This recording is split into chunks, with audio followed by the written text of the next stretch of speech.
rest that know. Never been seen like jet black snow. When I'm on stage with the mic in my hand, got the vibe with the gang and the rest not know. Living in peace, use breath control, and if I'm in deep, let's tread that slow. Don't come with a next angle, got more sides in the rectangle.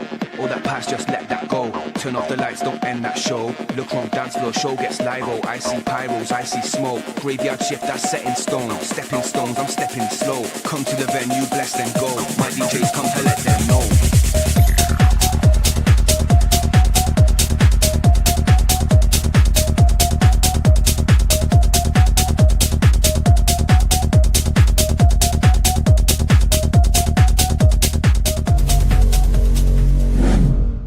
This video is for informational purposes only and is not intended to be a substitute for professional medical advice, diagnosis, or treatment. Always seek the advice of your physician with any questions you may have regarding a medical condition.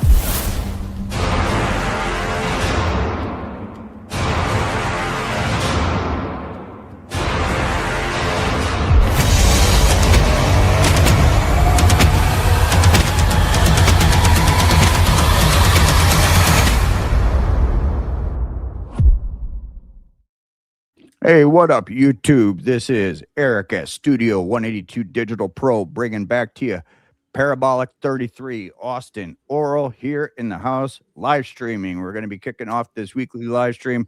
Tonight is actually a Thursday night, which we wanted to come out and touch base with you guys, let you know what's going on with the channel, what we're all about, what we're going to be talking about, what's for the future. But we are going to be switching to Tuesday nights for live streams at 7 p.m. So you'll be seeing us next Tuesday at 7 p.m. Of course, we got currently 7 guests that are in our rotation. So we're going to have a 4-person panel on most weeks. Tonight, it's just Austin and I. A lot of the people that I reached out to were heading to the Arnold, and Austin and I talked. We're like, screw it, man. We'll just come on live, shoot the shit, go over a few topics, let everybody know what's up. Of course, some of you may remember me from H4M Live. I actually was the architect and created that live stream podcast, and I am no longer with that company.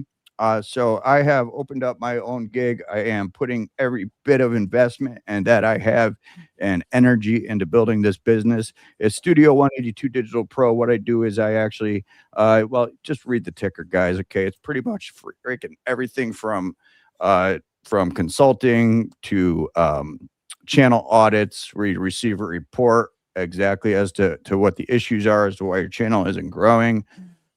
Shorts, content, private content, with contracts, so that of course I can't share private content if you're uploading it to private platforms and things of that sort. Best way just to reach out to me, because I'm currently working on a website right now. I've already hired somebody. It'll be up soon, hopefully sooner than later. That's where you'll see all the pricing and all that.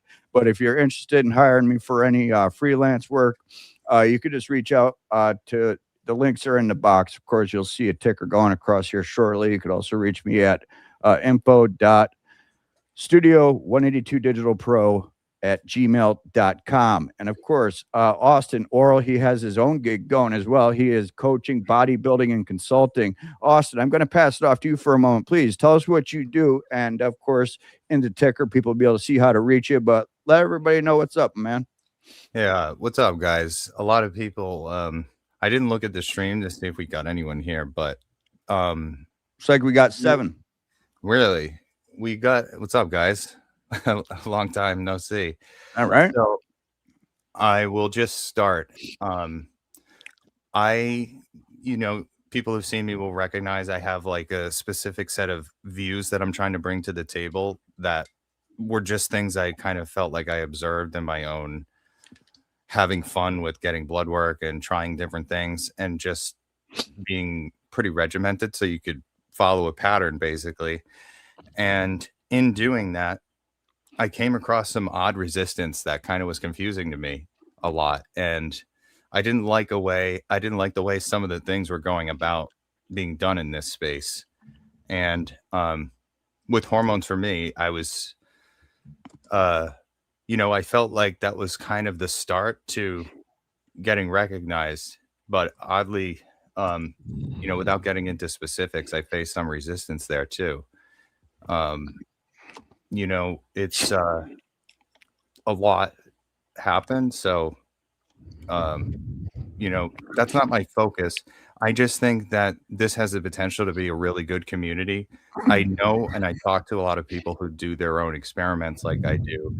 They keep data. They're good, regimented people. And there needs to be more of a market for that, basically. You know, I'm not the only one doing what I'm doing. You know, there's other big names.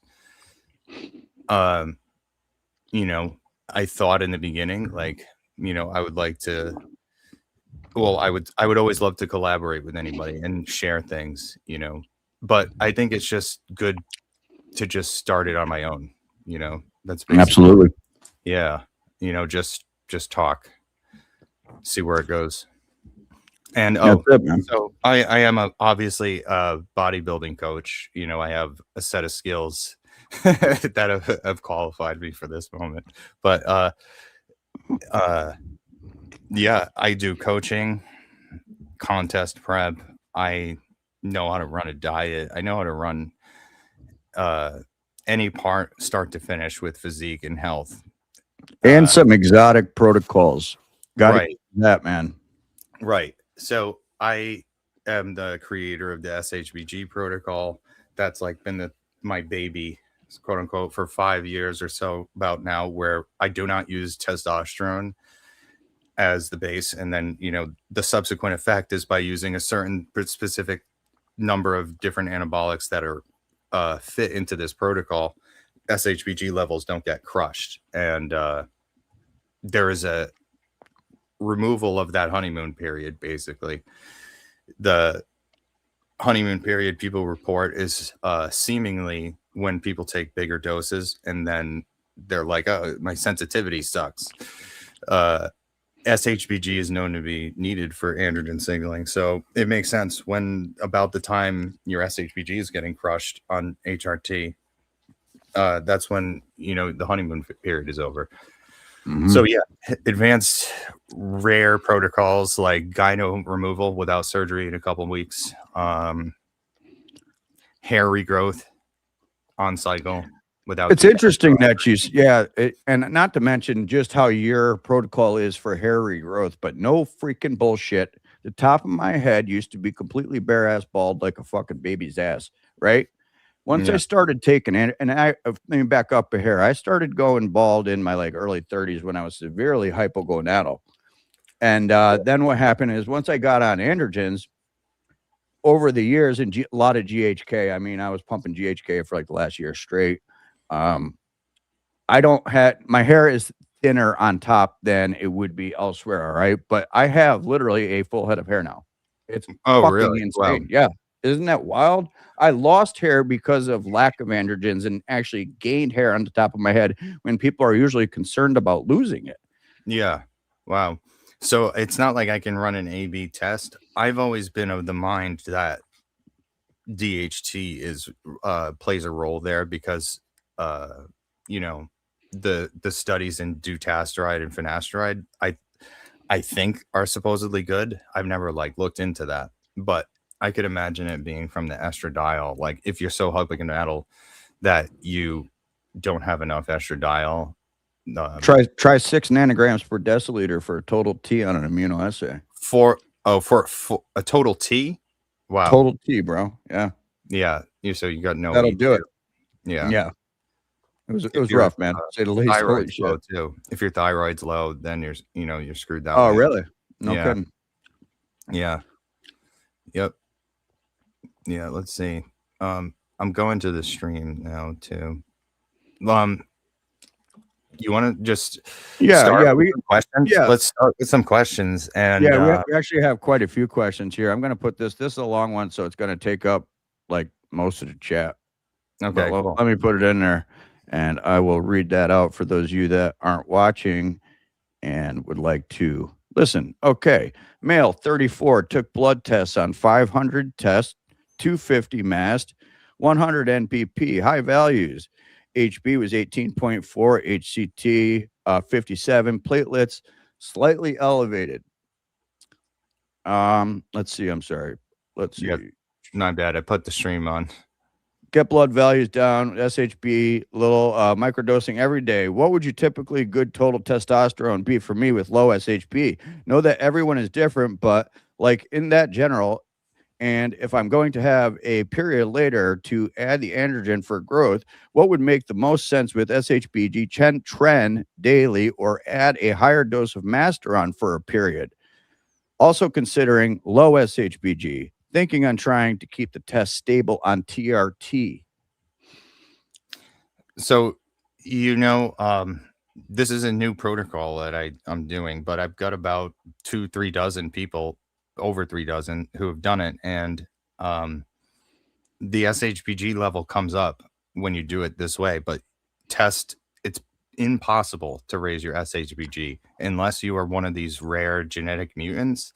I have 2 clients of mine who have SHBG receptor, it seems like mutations where their SHBG is 100 on TRT or 400 test or something. I can't remember the exact dose, but they're on a lot of tests and their SHBG is like high as hell. So yeah, they respond good to androgens too. So if you care about your SHBG level and you are interested in that topic, why not just run my protocol? That's what I would do. Like I would just do estradiol as the base. Don't take any less estradiol than you need to be in your sweet spot. About 0.8 milligrams per week, split every other day. Blood work at 3 weeks to get your multiplier. It stays linear. So you get that first blood test at 3 weeks and then you see your level. And then whatever you want to set it at from there on forward, you can set it at because your E2 doesn't change. You can mega blast letrozole. You can mega blast aromacin, primo, whatever. It doesn't matter.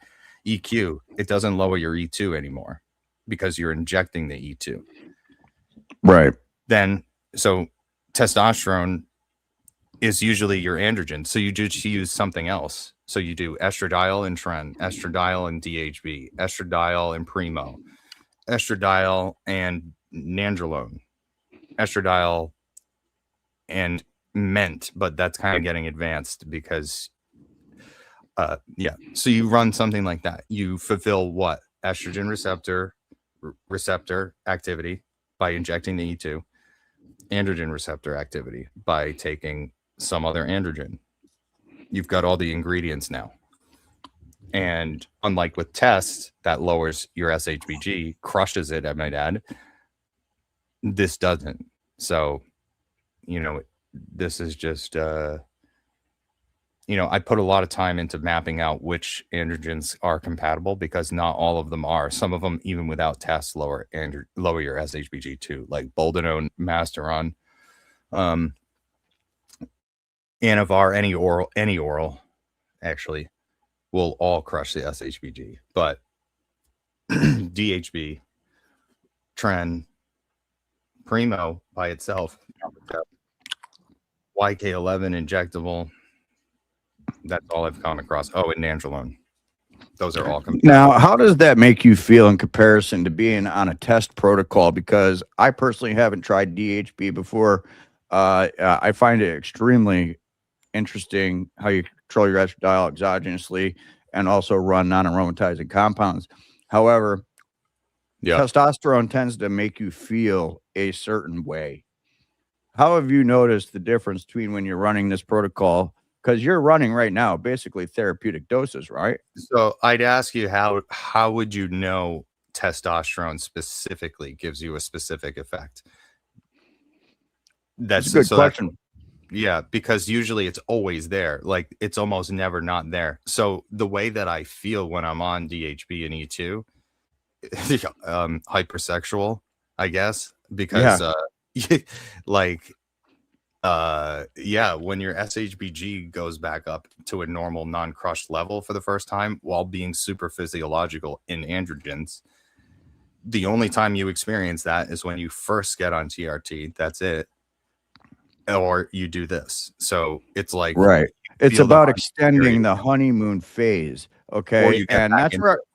Yeah. Or you get back into it, because a lot of times you run onto that and you're like, shit, how do I get back to it? And then next thing you know, you're adding other compounds, and then you start having side effects. You're like, what the fuck's going on? And then you're meeting with people trying to figure it out. And then it really comes down, just drop everything, start over fresh. I wanted to show everybody this. Okay.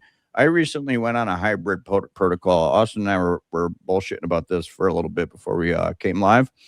And both my wife and I went on this. Now, my libido has like tripled. All right. I already had a pretty strong libido, but it was like maintained. And there's a lot of benefits to the libido, because when you're an older guy like me, I'm 51 years old. A strong libido makes me feel freaking young, right? It does. It just, even though my body's busted up and shit, I feel good with a high libido. And it helped with my wife within like the first week. Now, I would imagine it's because of the DHT conversion. However, I definitely don't get enough E2 conversion with just the test protocol alone. So I need to inject every 3-4 days, 60 milligrams of test on top of 40 milligrams of androgen. And I like to pin 20 to 30 milligrams of tren E just within my protocol, just because I fucking love it. And as I told you, that what happens is after like 6 to 8 weeks of doing that protocol, it's like freaking clockwork. I get delayed ejaculation. And you had suggested that it could be because my E2 gets too high, and how should I go ahead and correct that for those that are out there that actually do enjoy using a low dose of trenbolone in their HRT protocol? And let me set the record straight, guys. I haven't worked out in over a year. For those of you that don't know me, I had a double spinal fusion in my neck back in November. I actually need another double spinal fusion in my lumbar spine later this year. So I actually go for an epidural injection on the 13th, and then I got 7 weeks to train, which I'm going to be talking to Austin about this. What's the best way to get my body looking good again in 7 weeks after we talk about this, if it's even freaking possible. But tell you what's totally crazy, bro, is I haven't worked out in over a year, and I still look decent. I'm still carrying muscle. I'm still solid. It's like, what the fuck? Right? So let's get back to this here about the cream. Why it has worked so well for my wife and myself. And I pulled her way back on her testosterone. She feels freaking fantastic right now. So what is it about these hybrid protocols that are gaining popularity? And I feel actually in the years to come, test creams are going to get better and better, and will eventually replace testosterone therapy injectables altogether. Yeah, I have also felt that. I don't know, but I find that it might be because of the estrogen receptor blocking effects of DHT. Like maybe it is that. We'll take this question after. I'm looking forward to it. So let's see. What was the question?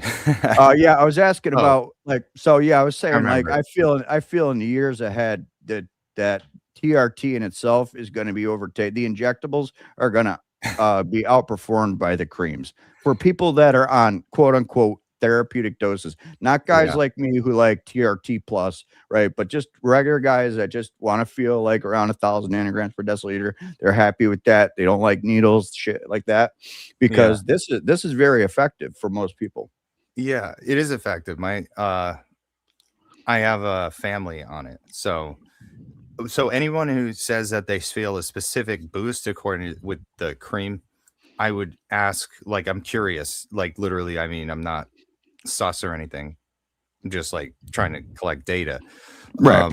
Like, is it just the increase in rapidly increasing levels of androgen signaling that you're getting in general? Because you can't separate test from the DHT, you know? Right. And, so, and like, you know, does test suspension do the same thing? Does an oral do the same thing? You know, like a genomic effect oral, with high AR affinity, that is. You know, I have tried the topical test cream and I've tried topical DHT, all of it. I don't notice anything from 150 milligrams a day, even DHT injectable. Really? Wow. Yeah, I remember we did that DHT deep dive. You were saying how it didn't matter for you. It reduces gyno like crazy, but I don't get any effect beyond that I can tolerate a higher E2 level and get sloppier with it. So I would say if somebody's getting benefit from it, it's probably because of the E2 benefit. And it's not, that sounds confusing. It's like, well, why wouldn't all androgens have an E2 blocking effect? Why is that? And it's because DHT converts uniquely into one of its metabolites, 3-beta androsten diol or dione, one of them.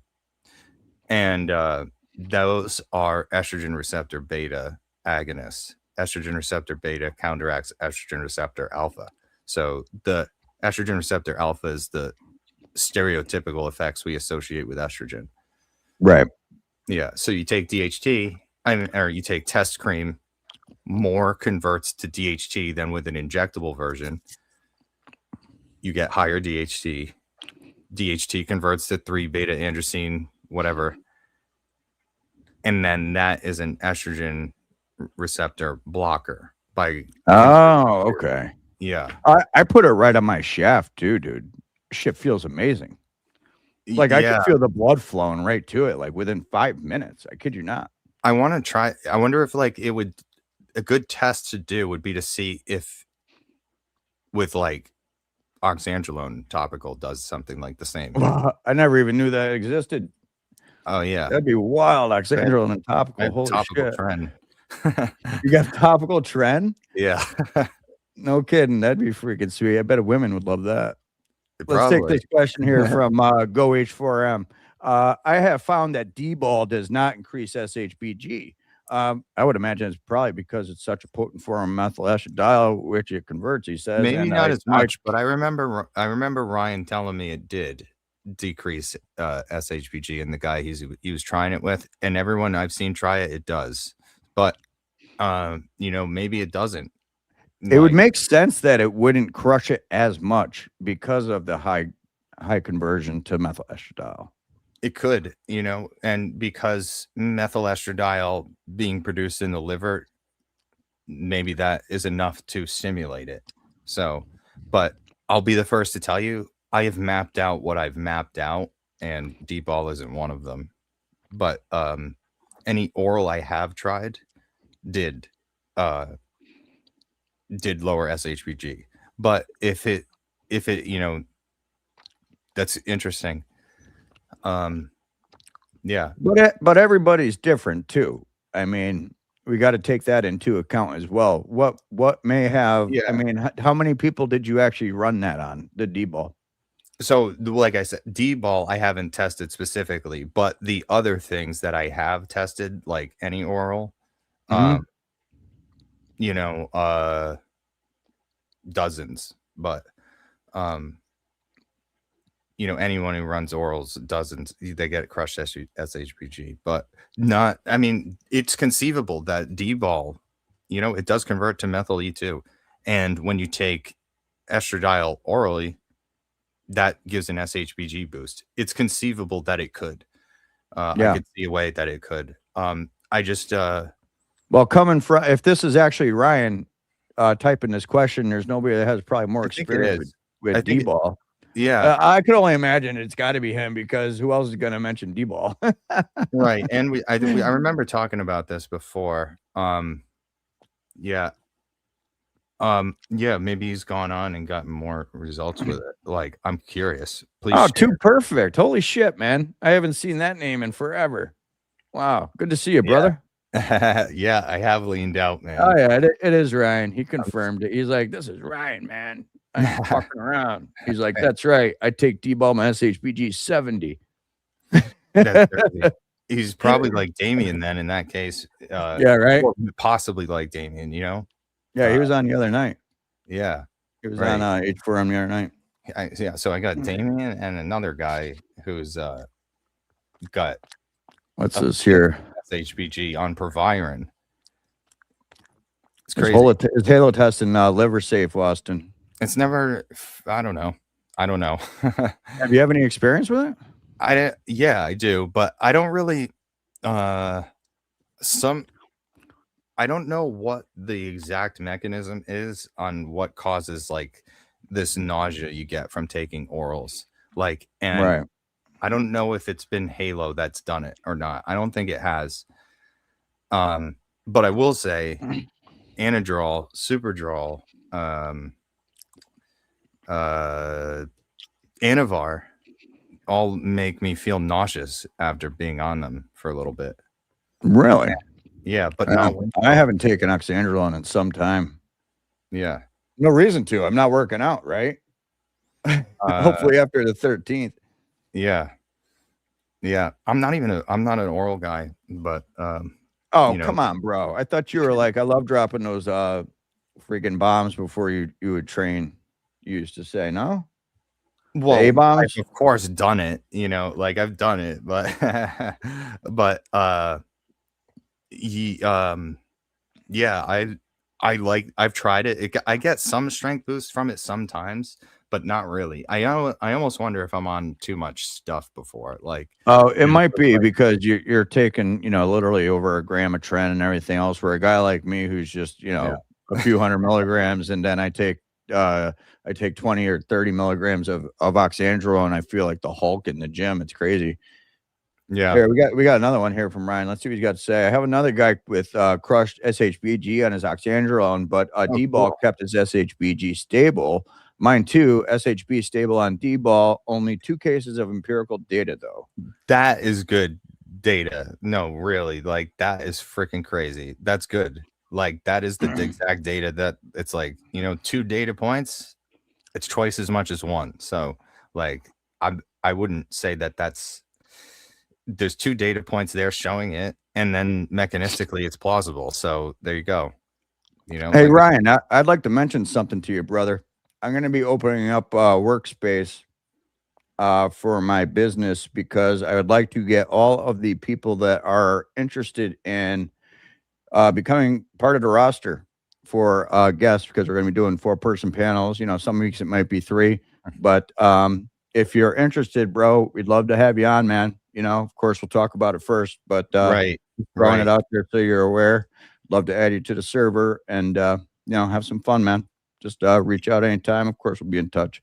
Yeah, same goes for me too. Definitely. All right. Yeah. So let me ask you this, because I'm going on a trip to the Bahamas with my wife for our anniversary. I have 7 weeks to train. And I really am looking forward to just really maybe just leaning out a bit. And my muscles are already there. I mean, it's crazy. They're like glycogen filled and everything. I'm like, I'm not even doing anything, Right. And surprisingly, after the surgery, I've already put on like an inch on this arm just from being able to use it again. Now that the nerves are starting to signal, I haven't even trained it. I think I worked out for like 3 weeks since my surgery. So obviously, once I get in there, the first 3 weeks, I'm talking, going easy, easing into it. I got to chill because my back is a disaster. But 3 weeks into it, I feel like I could start really adding the volume. What would be the best like TRTplus cycle that I could run, since I don't have HGH at the time, but I have secretagogues. I haven't bought them yet, but I'm going to be buying secretagogues. What would you recommend that I should do to look the best I can in 7 weeks of training? Guys, okay. In 7 weeks of training, that changes it a little bit, but basically anything, anything you do for 7 weeks of being back on, you're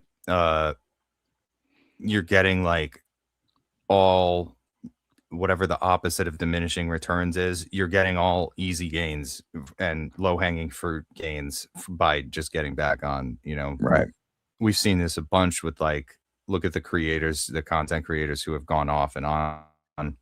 Sure. Me, hopefully, I'm going to blow up again. Oh, I know. I can't wait till you start training again. You're going to blow up like crazy. Yeah. Yeah. It's, probably a couple weeks, maybe. I'm running I'm running EQ and E2 right now. I didn't have anything else. But oral E2? What? Oh, wow. I would not. You said oral E2? No. EQ and E2. Oh, EQ. I got you. Okay, my bad. Yeah. Such a weird HRT, but I feel great. I feel fine. Not fine. I feel like better than that. But let's see. The Yeah. really, do you want to? I was going to finish with the blowing Yeah, up thing. that's what I wanted. 7 weeks. I wanted to hear about like what should I do to look my best in 7 weeks. I don't have a lot of fat to lose. I'm only like 180 pounds right now. Your lowest hanging fruit gains are going to come in those first 7 weeks. So, like the real pedal to the metal hard work is going to be after that. But 7 weeks, get on androgens, start training. Don't literally starve yourself to death, and you're fine. You know, you're going to get it. Train hard. Don't be a bitch. Right. You know, but training hard means like training with focus and intention. It doesn't mean like being stupid. So, you know, don't train more than you can do, obviously, but you do the correct amount. And if you want to find out what that is, you know, work with somebody. And after 7 weeks though, it's going to be your insulin sensitivity always. Like, okay. I'm surprised this isn't talked about more. Like, it's actually Let's talk about it. Well, it becomes evident that I don't think people are looking at this that close, because if you want to blow up like I did, you have to eat a lot. And what happens if you eat a lot? If you track your blood sugar, you'll see that you're not clearing your glucose anymore after like 8 weeks of doing that, 10 weeks of doing that. So you either got a mini diet or you got to take insulin. So, you know, nobody should do that, but you got to do one of the other physiologically to make it work technically. Like that's how it works. So, you know, easiest gains come from the first getting back into a groove. And then after that is when it's hard work. Oh, it's going to be hard work. After over a year, man, I'm going to be so freaking sore. I'm not going to be able to move whatsoever. It's going to be nuts. But I'm looking forward to it because I am sick of not working out, bro. It blows. What do you think of Taeian Clark and his protocols, Austin?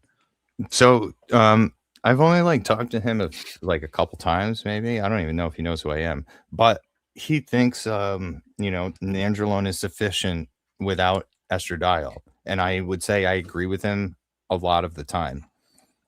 He's got way more numbers than me. Like, look at it. Look at how long has he been around doing this? A lot. But I have found that when I have people add estradiol to nandrolone only, because, you know, he's thought about as being nandrolone only and like halo test, and he is doing real empirical data looking at it, you know. So what do I think of him? Like, him and his protocols are great. They're empirically based. I believe that, you know, he's doing work. I don't even know who he is. What? I don't even know who he is. He's, you know, people associate him as DECA only guy. Oh, I think I know who you're talking about. I think so. I'd have to see to be sure. And he advocates short cycles too, I think. Okay. But that's because nandrolone only does not raise SHBG. I've tried it. You need E2 also. Because if you take 1,000 nandrolone, your E2 is 8 to like maybe 13, 15 at the top. Now, correct me if I'm wrong, but isn't E2 also anabolic? It is. Well, actually, I don't know if it's like considered anabolic in the same way that androgens are. I'm not actually sure all of the exact pathways of E2 being anabolic, other than E2 increases IGF-1 production, it seems like. So there's that. That reminds me. Yeah, go ahead. There's a reel I want to play about IGF-1 and shit. We're going to play afterwards. Go ahead. Yeah.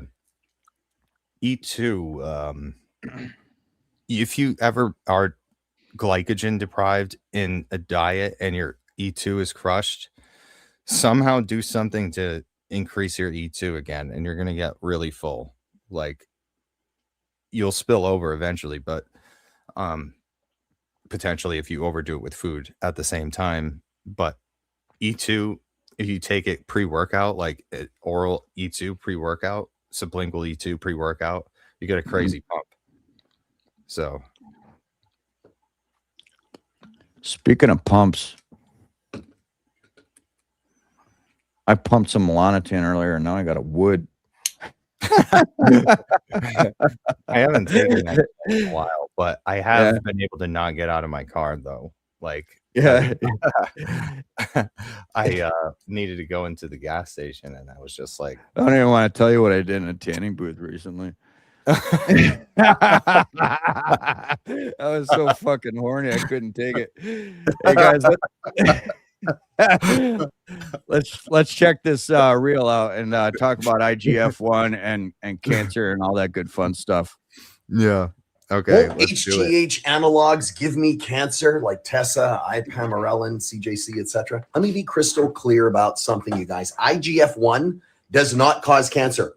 Period. Just look at the actual epidemiological data. Watch, 2004 meta-analysis published in The Lancet examined, this is a huge number, 22 studies with over 600,000 participants. The question, does circulating IGF-1 predict cancer risk? And the result, no. No association between IGF-1 levels and cancer incidence overall, which is interesting because if high IGF caused cancer, you'd see it in 600,000 people, wouldn't you? But you don't. Now let's go even further. The FDA approved trial on tesamorelin. The tesamorelin group got dramatically elevated GH and IGF-1 for 26 weeks, half a year. The cancer incidence in the tesamorelin group, 1.5%. The cancer incidence in the placebo group, 2%.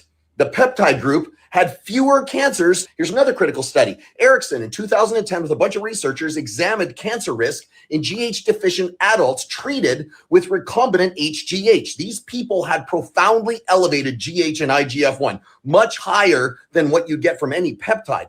The study followed 6,000 plus patients over 15 plus years. And the result, 0 increased cancer incidence, actually slightly lower than age-matched controls. Here's where we expose the rookie med students and illiterate doctors trying to weaponize murine studies using mice. The concern about cancer comes from animal models where researchers gave mice supraphysiological doses of GH and HGH analogs, 200 times higher than normal. Of course, they develop tumors. Give anything 200 times a normal dose and bad things are going to happen. This isn't science. That's just basic toxicology. Listen, here's the reason you don't get cancer from peptides. Cancer development requires 5 specific things. I went over these the other day. Oncogenic mutation, loss of P53 or RB function tumor suppressors, activation of telomerase, evasion of immune surveillance, and angiogenesis, new blood vessel formation. IGF-1 at physiological levels actually enhances tumor suppressor mechanisms. 2010, Salmonen and Carnaranta proved IGF-1 upregulates P53 signaling. Kelly in 1986 proved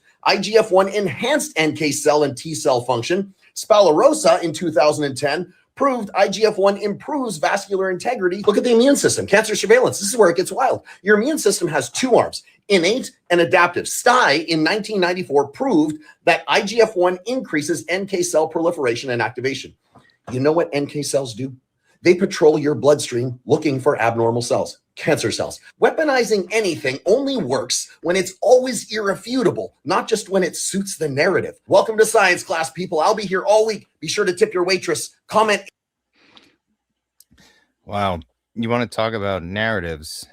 Yeah, what do you think of that? Because first off, the one thing I want to talk about is how we have been inculcated with the idea that HGH, even secretagogues, increase the rate of cancer risk.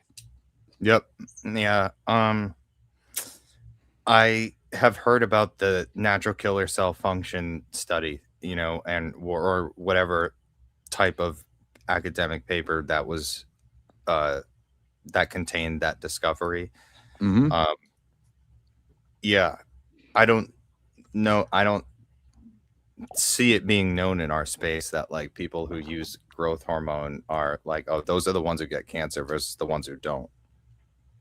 I don't know. It's a thing. Even my own doctor, who's a highly intelligent man, when he's into all sorts of compounding things, he showed me, the guy's 60-something years old. He literally doesn't have a wrinkle on his entire face. He showed me his hands. He had one hand that he used where it's x-rays and it was all wrinkled up and shit. And then the other one was perfectly clear. and it had to do with this compounding cream that he was using. He actually prescribed it to me for a while, and I was like, "What are you on, HGH therapy?" Because I was like, hey. He's like, "Oh no, that's way more dangerous, it causes cancer, right?" Yeah. But I'm wondering, like, all these people that are on GH therapy, freaking bodybuilders, blast as much as they could possibly afford. You don't see bodybuilders dropping dead of cancer. Of course, Austin, how many IUs a day were you cranking each day? 9 at the minimum, and like as much as 25 like a day, pretty much. Right. For like years. So is it just that if you have active cancer cells in your body that the GH will actually hypertrophy those cancer cells and make them metastasize, or is it a bunch of bullshit? I don't know. That's the thought process, though. That's what people say. I'm not a cancer specialist, so unfortunately I don't know because I haven't looked into it. But anyone who knows anyone with like cancer actively or a history of it, like, have they used GH? Right. Does Wolverine anybody here? Oh my God, no way. Bob Opsel, my brother's right here. Look at this. Wolverine. I don't know if you remember him. This guy, he was in a motorcycle accident that definitely was as horrible as yours, if not worse. And he's in rough shape. But this dude recovered like nobody's business. I'm sorry? What happened to him again? I forget. He was a highway patrol officer, and he hit something in the road, and he doesn't really remember anything after that, but his bike slid into the guardrails and cracked his helmet in half. I mean, oh my gosh, this dude was busted up. The videos were up on Hormones for Me channel for some time, and then Bob had some personal issues where we had to pull that down for his own personal reasons. He's still in recovery. I mean, it's just incredible what he's been through and survived. That's why we call him the Wolverine. Wow. Well, good for you, brother. Like, yeah, me too. I don't remember my crash either, but how could you, right? Yeah, I mean, I was knocked out, but allegedly, I had a CT done, like, so I didn't have anything wrong with me, like, physiologically to cause that. I think I just got hit hard. But the worst thing was, all right, Dave Perez, he's going to be joining us too. Good dude. Yeah. All right. Dave, right. yeah, real quick. I'll mention what I mentioned to Ryan earlier. I'm going to be opening up a workspace server. I'm going to be inviting you in. That way we have all the guests that are going to be down for the roster, for the panel that we have each week. You'll be in there, and for the topics that come up, we're going to line them up with the guests accordingly. So look out for that invite, brother, as soon as I get that linked up. Good to see you here, man. Glad you made it. I don't know. Hopefully we haven't met before, and I don't remember. But yeah, he came. He was in the Hormones. He came on the podcast shortly after you left. He had a really amazing transformation. He's doing a bodybuilding, amateur bodybuilding show this year. The guy was like 350 pounds roughly, and he dropped over 100 pounds in a year. Right? It was pretty wild. Good job. It was a really good transformation story. He documented everything. Oh my gosh. I mean, all the blood work. It was a really good stream. And he's so good on the mic too. And he bought all his podcasting equipment. So put it to good use. Yeah, definitely. I mean, like, I got this expensive backdrop I'm trying to pay off. Yeah. Well, it's all going to get paid off soon enough. Let's take a couple questions here. This guy here, I mean, let me know what you think of this. I'm going to put this in the chat. Okay. So we could all read it, and I'll read it out loud for those of you that aren't watching. All right. Can I just take boron forever to keep my SHBG down? Boron is effective, 10 milligrams a day, but the body can adapt. The SHBG protocol suggests cycling boron, usually 2 weeks on, 1 week off, to maintain an effectiveness of the upcoupling agent. So many people fear SHBG. I don't know. I've never really. It depends on what you're trying to keep SHBG down on. Are you on TRT? I don't know. Like, if you're on TRT, I don't know. Most people don't have a problem with it, but if you're natural, I am not totally sure. All right. We'll take this next question here. And I'm sure you'll be able to answer this with ease. Okay, so why does my SHBG drop when I go down on when I go on a bodybuilding blast? Well. So, androgens, specifically testosterone and DHT, lower SHBG by sequestering it, is my theory. And sequestering just means consuming. But that is one way.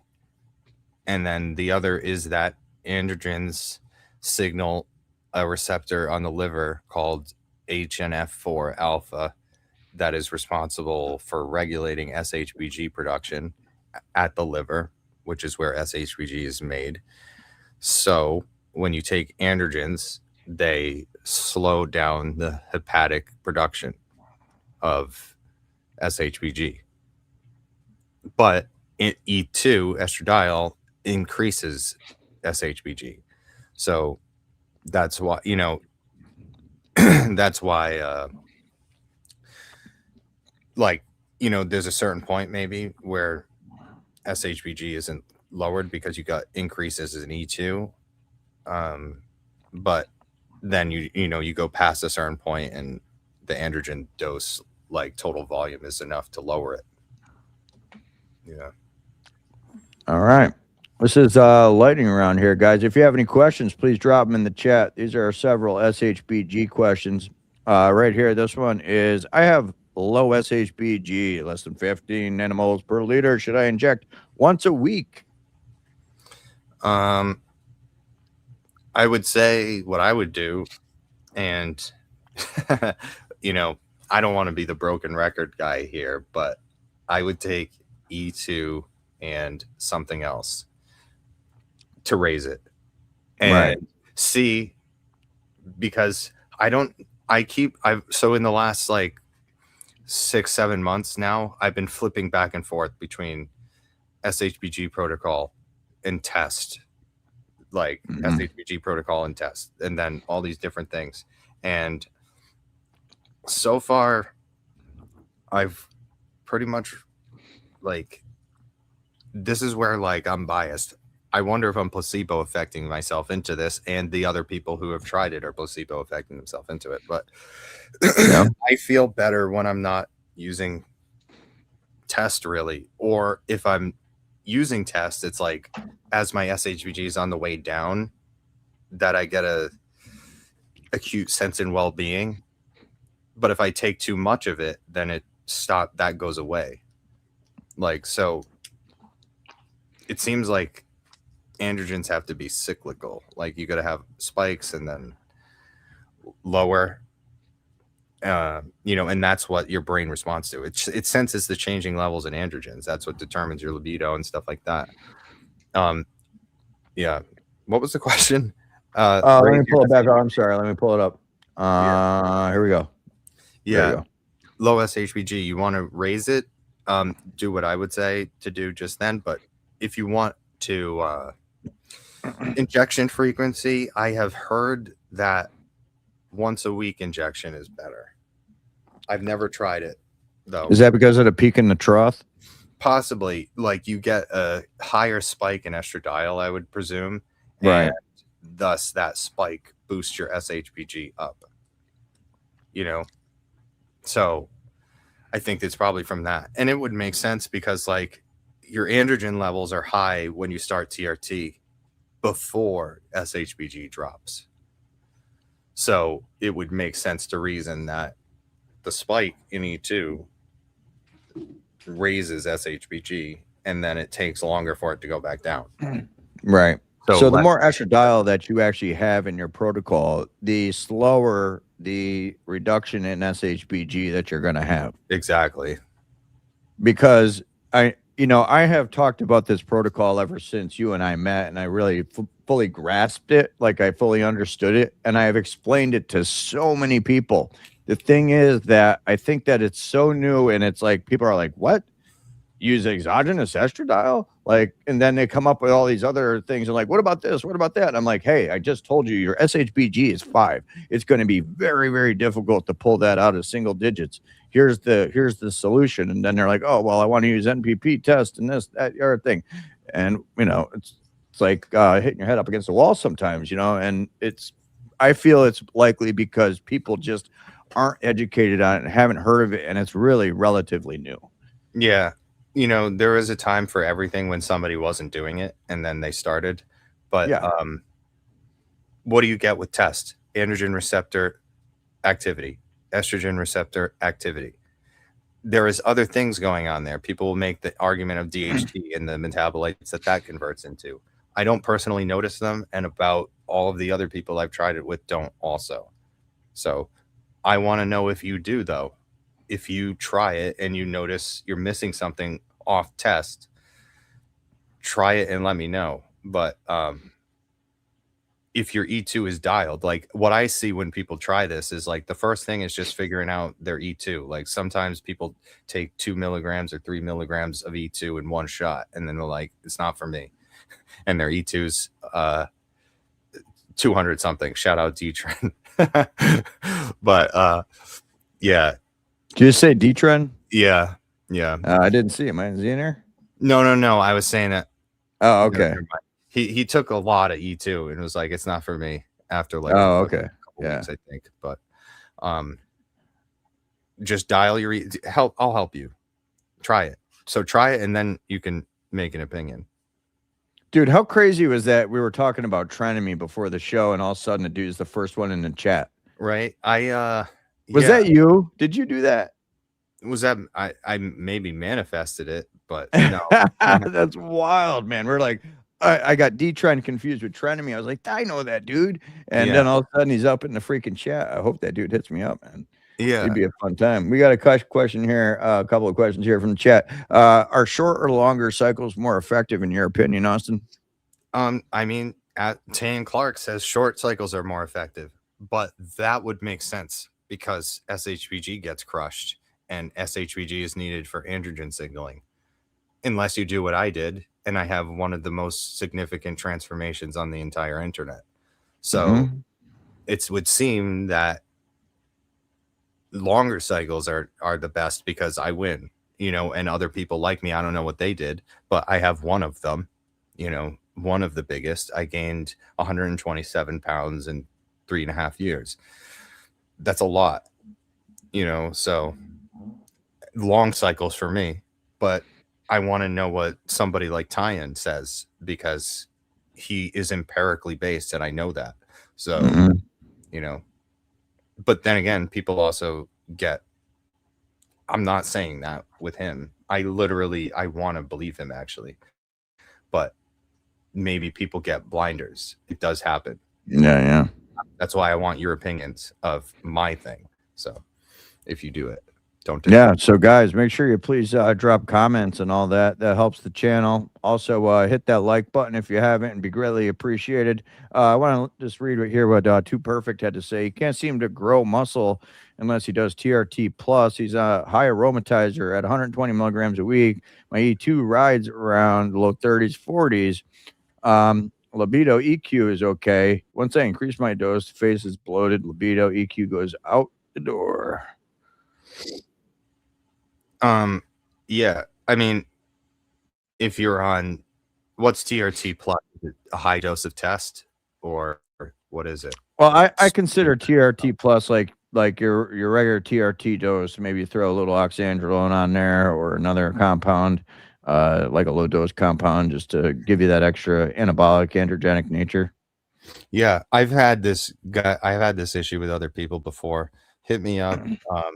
It's usually an electrolyte thing. It's, you know, we could probably fix it. I've fixed it before. So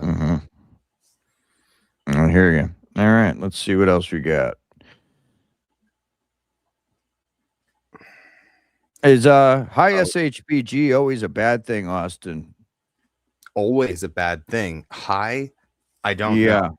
I don't know about high because I've never gone super high because I've been, you know, the mapper here and Yeah. the operator behind this. My job isn't get SHBG as high as possible yet. My job is figure out what allows that to be achieved. And to make my rounds through all of the stuff, I inevitably end up crushing my SHBG back down again. I go from like 5 to 17, not 17, 5 to 14 in like a month, or maybe 8 weeks. And then I'm like, let's try boldenone, crushes, so.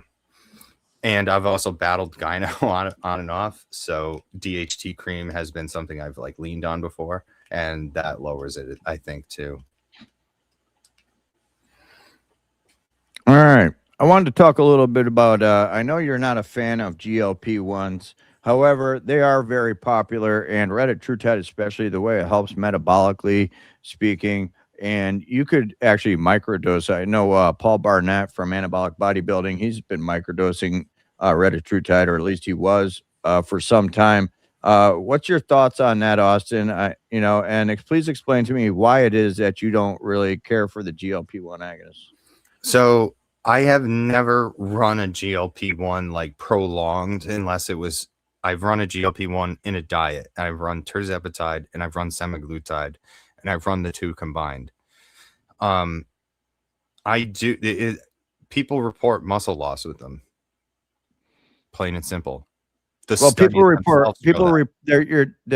way to mitigate that muscle loss, though, is by taking androgens. Right. Very possible. And yes, in the real world, you see that. Not just very possible. Like, you literally see that, because what do bodybuilders do? A lot of them use GLP-1s. They're fucking jacked. So, but I've also heard some of the more discerning ones, like my friend Alec. He's said, he's insisted, he's tried it a bunch. He loses muscle when he uses a GLP-1. Really? Even at low dose, even at a very low dose, like a microdose? Yes. Yeah. Check him out. Out of hormones. Yep. Alec Matrevsky lost muscle. He's one. I trust him. I have lost a lot of muscle while on a GLP-1, but I was aggressively dieting, losing 3.8 pounds a week. Yeah, you went all the way down to like 180 something pounds, right? Yeah. I remember that stream. Oh yeah, 250 something to like 180. And yeah, it was crazy. Yeah. I think I would have lost I possibly would have lost muscle anyways. But mechanistically, it makes sense. You lose muscle because, glucagon has the ability to be catabolic, and insulin receptor signaling is anti-catabolic. So if you increase glucagon signaling and decrease insulin signaling, you are in a more catabolic state. I believe it. So I'm not saying that as like fact. I like to hedge my assurance, unless I know something like for sure. But the thing is it makes sense mechanistically. The studies themselves show it. I haven't read those studies to see if like it's just because of the deficit level, but those people lose a shitload of muscle. Right. So, and people say that it makes you lose muscle. So, but a lot of people are hype as hell. So I would love to talk to those people, see what they say. All right. All right, I think we are going to wrap that up tonight, guys. It's our first night out. We're going to be back, Austin. What are we looking at for next Tuesday with a couple of guests? Yeah. So Tuesday, 7 p.m. Eastern Standard Time, 4 p.m. Pacific. Guys, thank you all for coming out tonight. We wanted to get our feet wet. Again, I'm Eric with Studio 182 Digital Pro. This is Austin Oral, Parabolic 33, Coaching, Consulting, and Bodybuilding. All the links are in the description box. We also have a Facebook group that you could check out. That link is also in the description box as well. We'd love for you guys to join up, check it out. Austin also has a Instagram that will have to be put in there, and the chapters on this video here, this live stream tonight, will be up first thing in the morning. Besides that, Any parting words, brother? What would you like to say? Oh man, that was fun. That was funny. It was funny to do because it's been a while. So Yeah, we haven't been out in a while. We wanted to get our feet wet and say hi to everybody. And I'm glad to be back on the mic, bro. It's a good time. yeah, I look like forward to rapid it. fire, being able to like give my take on things real time, like sitting back and like watching things being said.